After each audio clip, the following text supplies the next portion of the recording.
नमस्ते, जय धन्वंतरी। जैसे गर्भ विज्ञान और गर्भ संस्कार के बारे में हम विचार कर रहे थे, उसमें गर्भ का आना या ठहर जाना, जन्म होना, वो अच्छा या बुरा होना, उसका तंदुरुस्त या रोगी होना, ये सभी बातें दैवाधीन है, भाग्याधीन है या फिर पुरुषार्थाधीन है। ये एक वर्षों से ये एक प्रश्न आ रहा है। सामान्य व्यक्ति को तो ये हो रहा है कि ये सभी को तो बस एक सिस्टम से चल रहा है, कुदरत, और इसको जो भगवान करता है ऐसा ही होता है। तो इसलिए इसमें कुछ बुद्धि लगाने की, कोई प्रयत्न करने की ज़रूरत नहीं है।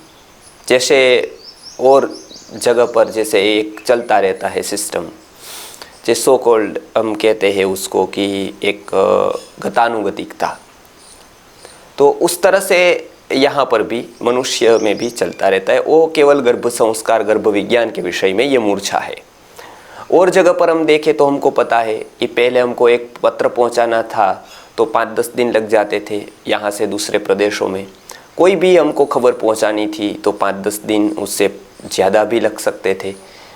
आज हम एक फ़ोन की शोध की हमने, ये सृष्टि में ही सब कुछ था, कवर्ड था, तो उसको हमने बाहर निकाला कुछ वैज्ञानिकों ने, और पता चला कि अच्छा ये तो आसान बात है, ये तो एक दूसरे से संपर्क में तुरंत आ सकते हैं। आज हम फ़ोन से, मोबाइल से और मेल से, ऐसे अनेक माध्यमों से हम एक दूसरे से संपर्क कर सकते हैं और संपर्क हो सकता है, हमारा कार्य हो सकता है। वो आसान बन गया। वो कोई देव ने कृपा नहीं की, वो पुरुषार्थ था, किसी ने पुरुषार्थ किया, वो प्राप्ति हो गई। इसी तरह से हम देखते हैं कि किसान भी है, वो अपने खेत को जोतता है, वो फसलमय बन जाता है। 4-5 महीने तक उसको कुछ पता नहीं होता है, बस फसल, रात सुबह पानी पिलाना है, दोपहर में उसको खरपतवार निकालनी है, शाम को वहाँ पर सोना है पशुओं से रक्षा करने के लिए। वो पूरा फसलमय बन जाता है। हम देखते हैं कि वो फसल 4-5 महीने में तैयार हो जाती है बारिश जाने के बाद, फिर वो लाता है। वो दैवाधीन बैठता नहीं है कि कोई देव आएगा और उसकी कृपा हो जाएगी और वो कर देगा। उसी तरह से ऋषि मुनियों ने बताया है, ये पुरुषार्थधीन बात है।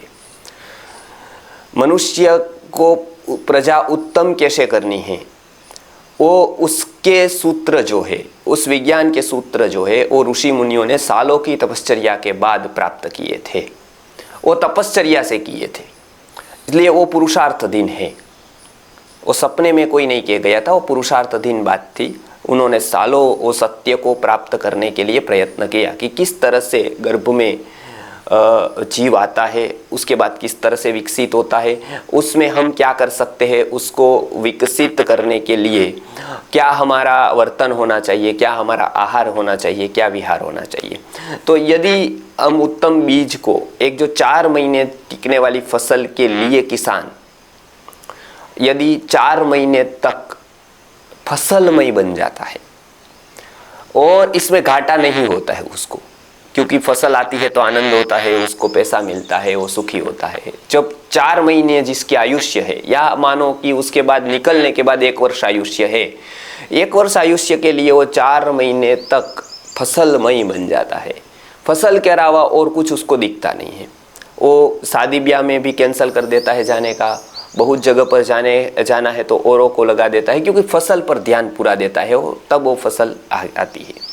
जब 1 वर्ष की जिसकी उपयोगिता है, ऐसे अन्न पर, ऐसे गेहूँ, जैसे धान्य पर वो फसलमय 4 महीने तक बन सकता है किसान, तो ये तो हुई प्रजा की बात।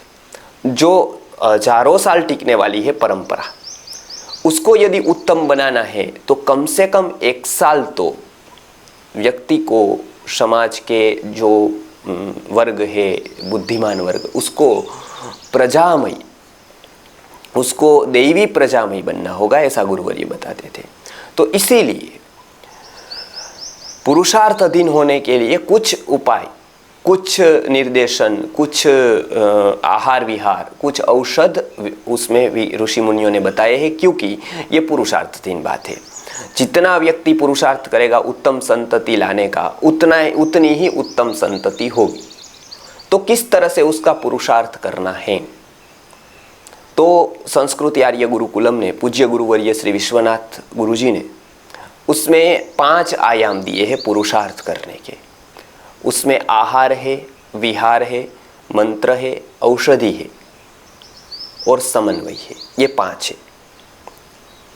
इसके ऊपर हम पूरा का पूरा गर्भ विज्ञान का विस्तार से हम चर्चा करने वाले हैं, 5 आयामों के ऊपर।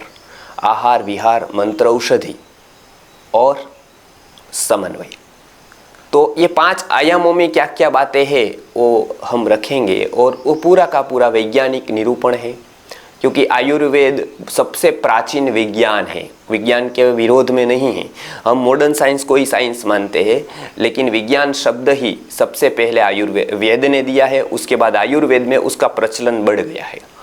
इसलिए ऋषि मुनियों ने कहा है कि दुखम समग्रम आयातम अविज्ञाने द्वयाश्रये सुखम समग्रम विज्ञाने विमले च प्रतिष्ठितम। आयुर्वेद विज्ञान में समग्र सुख का सार है और उसको भूलकर विपरीत दिशा में जाने से दुखम समग्रम आयातम, समग्र दुख की प्राप्ति होती है अविज्ञान का आश्रय लेने से। तो हम विज्ञान का आश्रय लेकर आगे क्या क्या बताया है वो देखेंगे। नमस्कार, जय धन्वंतरि।